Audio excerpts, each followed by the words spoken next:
Hola, hola. It's your girl Erica from America. Welcome to the Confidence Chronicles podcast. This podcast is all about helping you stand in who you are. Stop giving a fuck what people think about you. Start standing as your fully expressed self. As you are, as is, there is no filter needed. You are fucking awesome, and I am here to remind you. I'm a confidence coach, and I'm a bold stand for confidence, and I cannot wait to dig into today's episode with you.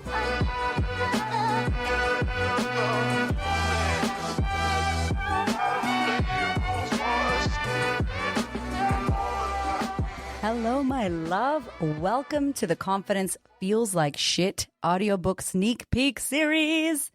So in the next coming episodes, I'm going to be sharing with you snippets of my audiobook. If you love this podcast, which you listen to, you are going to love the audiobook. It is 6 hours of me going off script, swearing, saying all the things in order for you to rebuild your self-confidence, own who you are, claim your throne like the queen that you is. All the things. So I hope you enjoy this. It is Confidence Feels Like Shit audiobook.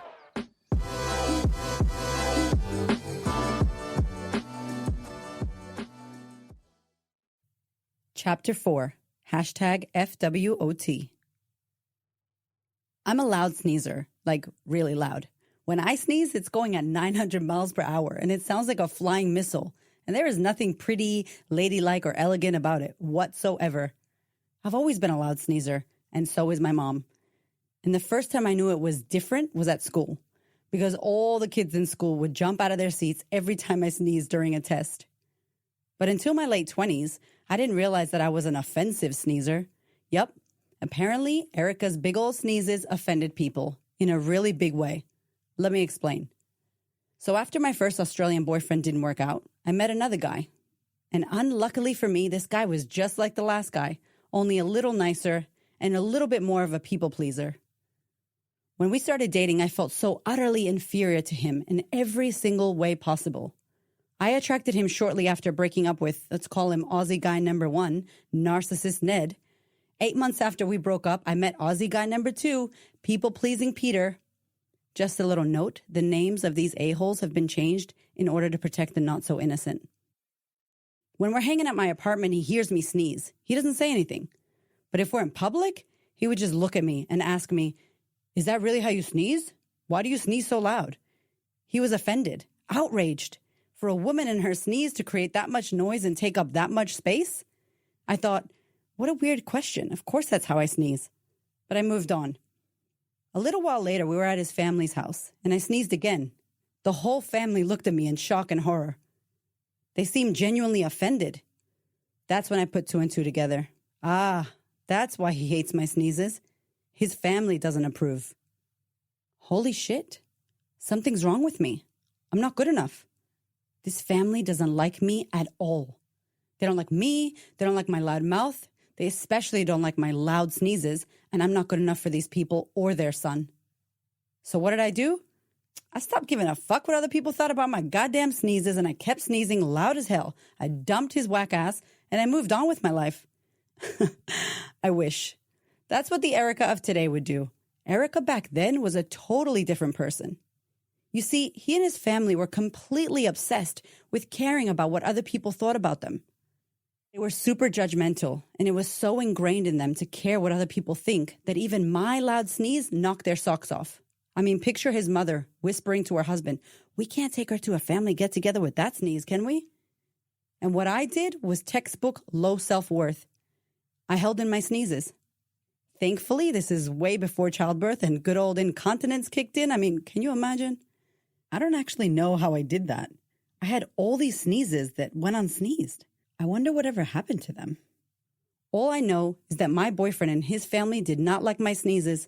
They were openly offended by them, so I started holding them in. Because it was all going to be okay, as long as they liked me, right? How that particular little experience manifested in my mind was, my sneezes are loud, offensive, and awful. Therefore, I'm loud, offensive, and awful.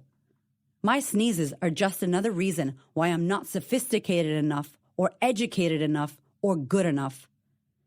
Good girls don't sneeze like that. What is wrong with me? And the sneeze was just the cherry on top. I mean, this guy had asked me to lie to his family about everything about my past and my history and basically delete who I was. Yeah, there were no wedding bells ringing for us.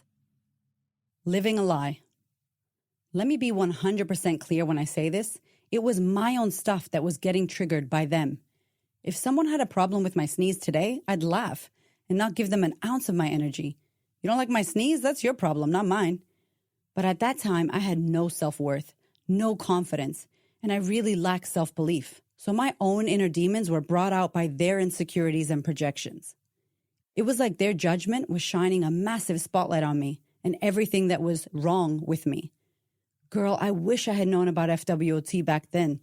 The amount of time, energy, and fucks I wasted. Unfortunately, I wasn't an FWOT queen back in those days. So here's what really happened. I stopped sneezing around them. I fixed that flaw at great personal discomfort. And did they start accepting me and loving me from that point on? Of course not. They found something else they didn't like about me, and something else, and something else. And no matter what I did, it wasn't good enough for them. Therefore, I felt I'm not a good enough person. Honestly, I could have worn matching sweater sets and immaculate makeup and been careful, sweet, kind, and walked on eggshells. And they would keep changing the goalpost on me. They changed the goalpost because they had already decided that I wasn't enough for their son or their family. So they were going to do and say whatever they wanted to confirm that. The end result was me living a lie for the 11 months that we were together. The sneezes were just the tip of the iceberg.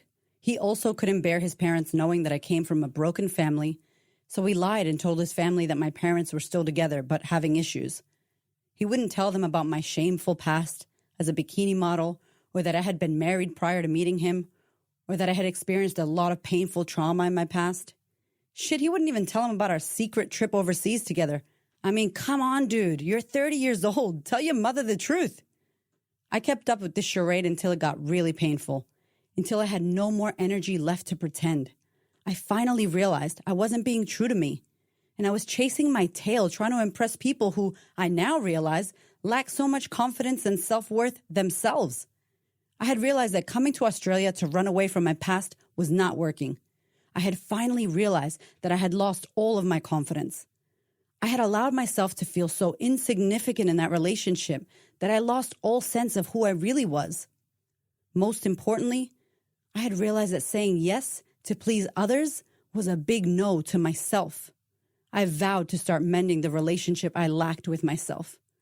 It was the moment I finally gave up trying to impress other people. Why do we give so many fucks?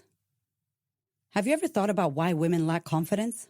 Why women struggle to take up space, speak our truth, and own who we are as we are? This was something that consumed my mind when I first started my coaching business. I read books on it. I jumped into forums about it. I read studies, stats, and papers galore. I asked every single woman that I came into contact with the same question. Why do you think you lack confidence? Over the years, I would get a variety of answers, but they all led me back to one common denominator. We give too many fucks about what people think of us. We allow the opinion of others to prevent us from showing up. And we care way too much about being liked, fitting in, and playing it safe. During my time as a stylist, I found some disturbing stats to back my research on why women cared so much about the opinion of others. In 2016, the Dove Global Beauty and Confidence Report interviewed 10,500 women across 13 countries, and it showed some shocking stats when it comes to how women and girls view themselves. The research showed that 85% of women will opt out or cancel important life activities like hanging out with friends and loved ones or going to a job interview or a social function when they don't feel good about their image and the way that they see themselves. This results in approximately 8 out of 10 women choosing to opt out of their lives because they care too much about what others have to say. That's not all. Dove's research also shows that 56% of women are acutely feeling the pressure to be perfect because of the impact of social media. Nearly 8 in 10, 78% of women and girls report feeling some pressure to never make mistakes or show weakness. Who said that we should never make mistakes or show weakness? Excuse me, what? The amount of pressure we put on ourselves to get it right and be perceived as perfect is just not sustainable. Is this the message we share with our kids? Unless you could do it perfectly, don't bother trying at all. Hell no. No wonder why so many of us blame social media as the reason why we don't feel good enough. By the way, social media cannot make you lack confidence. It's a tool that most of us use ineffectively, by the way. Blaming the gram for why you're not confident is not going to help. Loving bitch slap alert. You don't have to follow those horrible accounts. You know the ones. I don't have to spell it out for you. They're the ones whose posts almost always lead you to comparing yourself and then feeling like shit for the rest of the day. You have a choice in the matter. Why not choose to unfollow all of those accounts that you know are no good for you? This is a perfect time and place to take your responsibility back. On the flip side, the study also showed that 7 out of 10 women reported feeling more confident or positive when they invested time in caring for themselves. Self-care, growth, boundaries, and you doing you. This is the way you overcome the social media blame game. I can't tell you how many women I've met and worked with over the years who've spent their entire lives worried about what other people think of them. And for a very long time, I was one of those women. Believe it or not, caring what other people think of you is actually a pretty common thing humans do, and it's perfectly normal. Where it becomes a big problem is when you allow the opinion of others to stop you from going for what you want in life. That's different.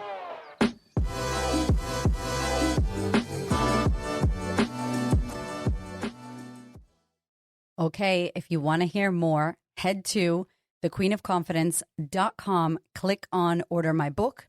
You can download the audiobook version right now. It also comes with an accompanying PDF. So you've got literally the notes that are inside of the book in this free PDF. You've got the practice of confidence. You can write, you can print it, you can get to working on creating your confidence now. It is also available on Audible if you use Audible, or you can head to the website, queenofconfidence.com, click on Order Book, and you can listen to the audiobook. Thank you so much for listening. I so appreciate your ears, your time, your energy, and your attention. Please do me a favor and head over to Apple iTunes, subscribe so that you don't miss an episode. Share this episode with a sister who you know needs to hear it. And if you feel called to, leave me a review. I'd love to know what you think about the podcast. I'd love to know how this information is helping you change your world. Thank you so much for being here. I know that there are many podcasts you could listen to, and I really appreciate you listening to mine. Have a gorgeous week, honey.